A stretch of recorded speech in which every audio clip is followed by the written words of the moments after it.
On this Monday night, the fight to keep families together.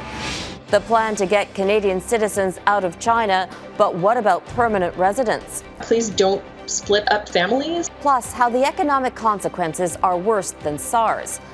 Emergency in the sky. The Air Canada flight forced to make an impromptu landing. Iowa's raucous caucus. I think caucus night is going to be absolutely crazy. Voting for a Democratic candidate to take on Donald Trump. Jackson Proskow is in Des Moines tonight.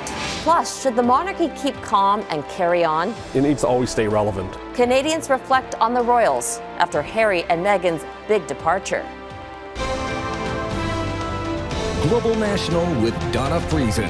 Reporting tonight, Robin Gill. Good evening and thank you for joining us. We begin with promising news for hundreds of Canadians stranded at the center of China's coronavirus outbreak. The federal government says it's making progress on an evacuation plan, and it's working to make sure families aren't separated.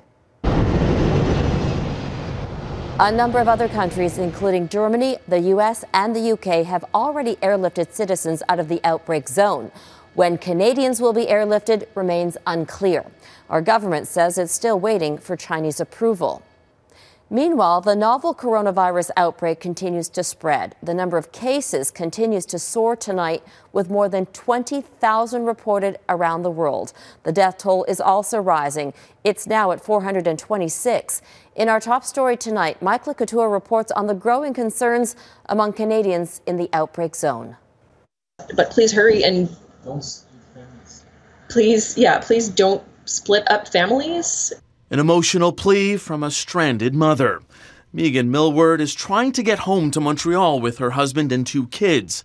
She and the children are Canadian citizens, so they should be guaranteed seats on an evacuation flight. But it's unclear if her husband, who has permanent resident status, will be left behind in Hubei, China. I don't know what I'm going to do on my own with 2 kids in quarantine for 14 days. At a media briefing, Foreign Affairs Minister François-Philippe Champagne tried to reassure stranded Canadians that families wouldn't be split up. We have asked the Chinese authority to allow the primary caregivers, whether they're Canadian citizen, permanent resident, or Chinese national, to be able to fly with that child in Canada. We receive assurance that China will follow suit on that. So if Millward's husband isn't considered the primary caregiver, will they split up the family? Well, that is still unclear. We do know the government has a plane and a plan for the more than 300 Canadians who want to come back. It will be pre-positioned in Vietnam while waiting for China to give the green light to land in Wuhan. We're working hard with Chinese authorities in terms of bringing people home as quickly as we can. We understand there are many steps, both health and safety steps that have to be gone through. One of those steps is the Chinese approval of the flight manifest list, so those Canadians will be allowed through police checkpoints in the city, which is under a lockdown. Once back in Canada, they'll be quarantined for 14 days at CFB Trenton in Ontario. Passengers will be isolated from residents of the base and each other. So if one person falls ill, that won't necessitate the start of another quarantine for all of the passengers. For now, the Canadian government is telling people to avoid non-essential travel to China, but the Canadian military issued a travel ban. In an order to Canadian Forces members on Monday, the country's top soldier, General Jonathan Vance, told soldiers to cancel any travel to or through China. Vance's order said it's too much of a health risk to the military's readiness capabilities. Robin. Couteur in Ottawa. As Mike mentioned, Canada is still waiting for China to approve the evacuation plan. When that happens, a number of steps are in place to help prevent any potential spread of the virus. Every passenger will be screened by both Chinese and Canadian authorities before boarding the plane in China. During the flight, passengers will be monitored by Canadian Forces medical team. If they become ill, they will be moved to an isolated area of the plane and treated. When the plane lands at CFB Trenton in Ontario, all travelers will be again screened. They will then remain at the base for 14 days to ensure they are clear of the virus. Back at the center of the outbreak, a massive new hospital is up and running after being built in just over a week. Over the last 10 days, cameras have been rolling as construction crews work around the clock to build the 1,000-bed facility. Authorities had ordered the project to help deal with Wuhan's severe hospital bed shortage. The facility will reportedly focus on treating people infected with the new coronavirus. As you saw there, the Chinese government is working fast to try to contain the outbreak. But as Eric Sorensen explains, those efforts are doing little to ease growing economic concerns. In parts of China, drones equipped with audio messages are telling Chinese citizens not to gather in public. This woman is being told to go home and rest, and off she goes. China's high-tech and low-tech capacity to impose order is being tested. From the remarkably swift construction of new hospitals to Chinese officials telling people not to go outside, the country is desperately trying to contain the spread of the coronavirus. It's asking the world for more protective medical gear, but it's also trying to contain the message of fear. China is navigating between greater openness while urging the international community not to overreact. The World Health Organization is helping with that message. If we invest in fighting at the epicenter, at the source, then the spread to other countries is minimal and also slow. The spread of the novel coronavirus looks alarming. Cases have now been reported in 25 countries, but the epicenter remains in China.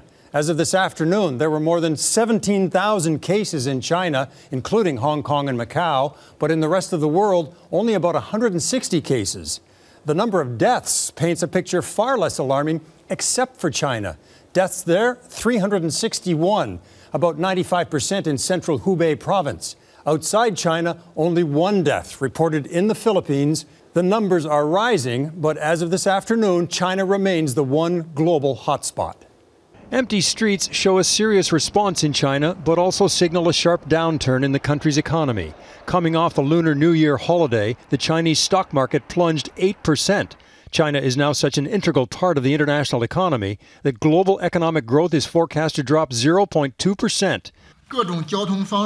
The epidemic has a growing impact on the economy, says this Chinese official, but he adds we are completely confident to win the battle controlling this disease. But many countries are taking no chances. Indonesia has stopped flights to and from China. Hong Kong has now closed all but 3 border crossings to mainland China.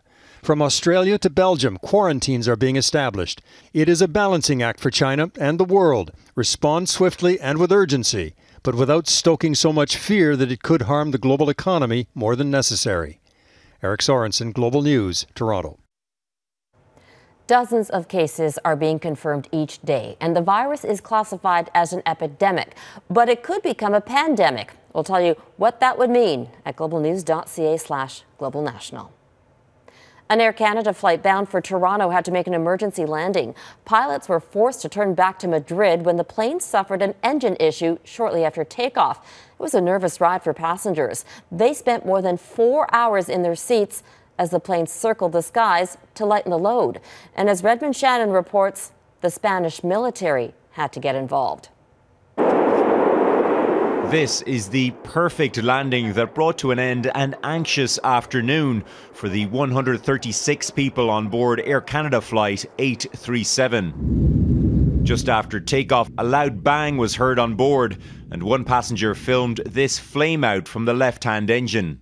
Air Canada says a tyre on one of the aircraft's 10 wheels burst after takeoff. The same passenger tweeted that this was the cause of the engine issue. Commercial aircraft like the Boeing 767 are designed to fly safely on one engine, but like most passenger planes, they can't land on a full tank of fuel. That is why the aircraft had to spend 4.5 hours circling to burn off the weight, rather than dumping the fuel. It's not an emergency, dire emergency, rather. The only time you have to hurry in an aircraft is when the airplane is on fire or you're running out of fuel. But the situation was serious enough for the Spanish Air Force to scramble an F-18 to escort the plane and inspect for any damage. Just after dark, the plane was finally ready to land safely, much to the relief of everyone on board. This photo appears to show a burst tyre on the main landing gear. Many of the Canadian passengers were brought to a hotel to wait until the next available seats to Toronto. Redmond Shannon, Global News, London. Iran has stopped cooperating with Ukraine in the investigation into the downing of a passenger jet last month that killed 176 people, including 57 Canadians. A Ukrainian TV outlet broadcast leaked audio that suggests Iran knew immediately the plane had been shot down, something the Iranian government initially denied. The audio reportedly captures the voice of an Iranian pilot on another plane, alerting air traffic controllers about a light in the sky that looked like a missile.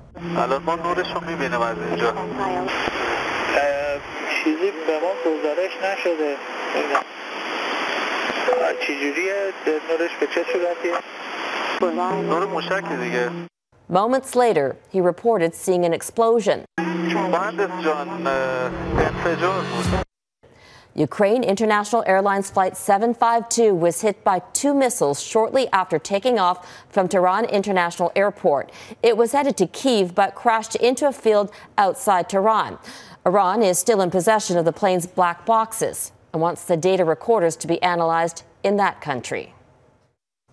Britain is introducing emergency legislation to stop convicted terrorists from being automatically released after serving half their sentence. Yesterday, a suspect attacked 2 people with a machete less than 2 weeks after getting out of jail. And as Crystal Comansing reports, he had a history of radical views. Moments of panic and chaos captured by witnesses. For the second time in just 3 months, a convicted terrorist went on a rampage, injuring innocent people. But for the brilliance of the medics, but for the speed of the police, we could have been talking about a far, far worse incident yesterday. Sadesh Aman stabbed 2 people. A third was injured by debris when police opened fire, killing the 20-year-olds. It was absolutely horrible, and they were just screaming and screaming. And I looked at the distance. I noticed that some lady was on the floor, maybe sitting just after the Lidl supermarket. I did not want to walk down there because I just don't want to have that image in my head. This attack was unusual in that it was determined almost immediately to have been terrorism related. Aman was under active surveillance, with counterterrorism officials ordering the officers tailing him to be armed. His mother told England's Sky News that he was a polite boy and that he was further radicalized while in prison. There are just over 200 people in prison in Britain convicted of terrorism offenses. Aman was released just halfway through his 3-year sentence. He pleaded guilty to possessing and distributing terrorist materials. The government is now vowing to end early releases and possibly increase maximum sentences for terrorism offenses. The Prime Minister, frustrated, said there are no easy solutions. Why was there no system of scrutiny, no parole system to check whether he was really a suitable candidate for automatic early release? People here fear another attack, one where police may not be close at hand. Crystal Comansing, Global News, London. It's the first test for the Democrats who want to be president. Coming up, the Iowa caucuses kick off, and we're there.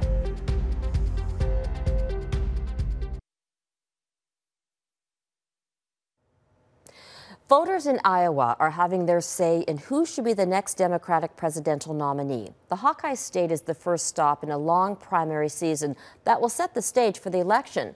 The frontrunners after tonight's caucuses will have a leg up in this race, but it may be a while yet before Democrats know who will take on Donald Trump in November. Our Jackson Proskow is watching it all in Iowa tonight. Jackson, how's it going there? Well, Robin, this is the scene playing out in schools and libraries and even living rooms across the state tonight as people move to various corners of various different sized rooms to signal their intent to support a different candidate. But at this early hour in this highly contested election year, it's hard to say who's going to emerge as the winner tonight. We're going to have the largest turnout, hopefully, for Bernie that we've ever seen. The final push in the first-in-the-nation state. We're just saying thanks, everybody. As Democratic presidential candidates rally supporters ahead of the most uncertain Iowa caucuses in a generation. Our number one job is to beat Donald Trump. Women win. Let's get this done. They're all hoping for a breakout moment. But the top four, Bernie Sanders, Joe Biden, Pete Buttigieg, and Elizabeth Warren, are stuck in a dead heat. Are you all signed in? Outside a high school in Des Moines, Democrats lined up for blocks to hear from Buttigieg, the party's young rising star. We cannot take the risk of meeting a fundamentally new challenge by falling back on the familiar. We can't be afraid of moving to the future. Beneath the excitement is nervousness about who the best candidate is to take on Donald Trump in November. Whenever Democrats go safe, like Biden, we lose. When they take a risk, like Obama, we win. But the party remains torn between a shift to the left or staying put with a safe candidate in the center. That has led to a large number of undecided caucus goers, even right up to the last minute. Biden! Biden! The safe choice is Joe Biden, Barack Obama's vice president. The reason I'm running is because I have experience. He polls ahead of Trump in state-to-state matchups and has broad support. He's the president for right now because we really need to unite more and not, fall into the divisiveness on either side of the aisle. We are down to the wire on timing. But Bernie Sanders and his dedicated supporters could upend all that. If the turnout is high, we're going to win. The Vermont senator is polling high enough to make some Democrats very nervous, while others see the deep divide as a sign of a healthy party. We have so many great choices. We have, to me, whoever gets a nomination, we're going to totally support. Already sensing that this could be a late night with results that perhaps don't go their way, some of the campaigns are already spinning, suggesting that what happens here in Iowa maybe doesn't matter all that much. Robin? But Jackson, time and time again, we hear that the Iowa caucuses do matter. So how will the results be used by the candidates tonight? Well, it's all about signaling who's got the momentum, who's got the organizational power to continue their way to winning the presidential nomination. And the bottom line is that no matter what unfolds here in Iowa tonight, it's a pretty good predictor. Historically speaking, the winner has gone on to win the nomination. All right, Jackson Proskow in Iowa tonight. Closing arguments have wrapped up in President Trump's impeachment trial. An acquittal is all but certain. The president's lawyers say the Democrats have been trying to oust Trump from office since his inauguration in 2017, and the Democrats are fighting back. Can we be confident that he will not continue to try to cheat in that very election? Can we be confident that Americans and not foreign powers will get to decide, and that the president will shun any further foreign interference in our democratic affairs? And the short, plain, sad, incontestable answer is no, you can't. The trial is adjourned until Wednesday, when senators will cast their votes. On Tuesday night, Trump will address Americans in the State of the Union address. Republicans are encouraging him to avoid talking about the impeachment trial in his speech. Still ahead, the locust infestation in East Africa that's only getting bigger.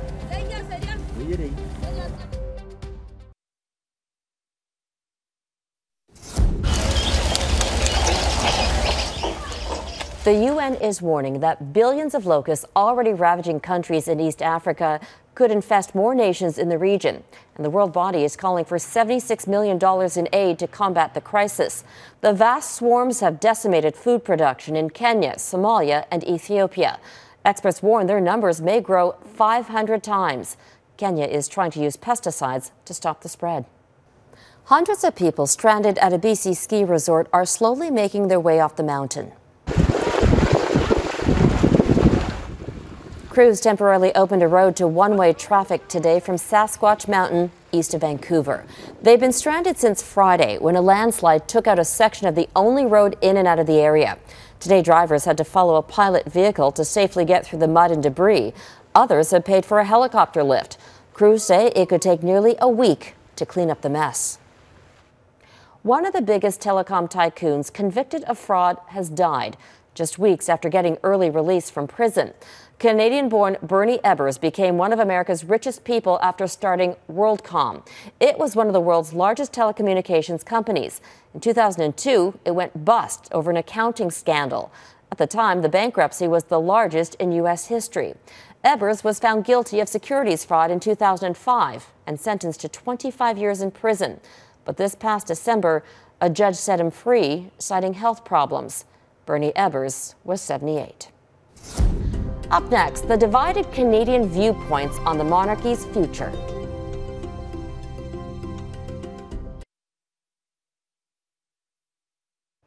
This week, Queen Elizabeth II will celebrate 68 years on the throne. She is the longest reigning living monarch, and she's more popular among Canadians than ever.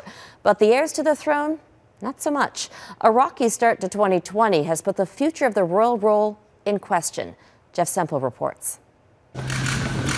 For Queen Elizabeth II, the new year brings new challenges. This marks her first public engagement of 2020 and her first since Brexit and Mexit.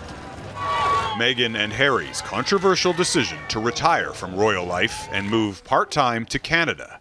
But even in the face of adversity, Her Majesty's unparalleled propensity for keeping calm and carrying on has made her more popular than ever.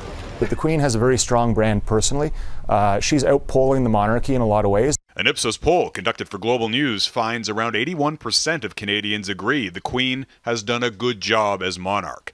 But the same poll found that without the Queen, Canadians are divided. Around half want Canada's formal ties to the monarchy to end once her reign is over.